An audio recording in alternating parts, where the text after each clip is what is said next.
We're set for this, the inaugural running of the Arlington Million, ladies and gentlemen. And for the call of the race, a veteran of 23 years at Arlington Park, over 75,000 races he's called. Here's Phil Georgeff.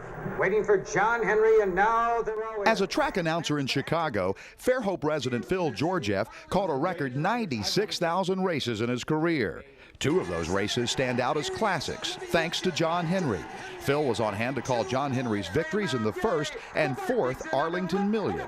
Both his million victories were sensational. In the first one, it didn't look like he won. I wanted him to win. I said, it's the Bart, or is it John Henry on the outside? And then I backed into it, knowing that the outside horse gets the edge in a close finish. But still, to this day, it's one of the most controversial finishes of all time. And in the second one, he became the first horse to win $5 million in thoroughbred history, and he won it. As I said, here he is, the living legend. And John Henry was a living legend. Because he was a gelding, his life on the track lasted a long 7 years. During that span, he won more money than any horse before him. But I think John Henry was the greatest grass horse, just like I think Citation was probably the greatest dirt horse or the greatest horse of all time. Georgeff got to visit his old friend at John Henry's retirement farm in Kentucky back in 2000.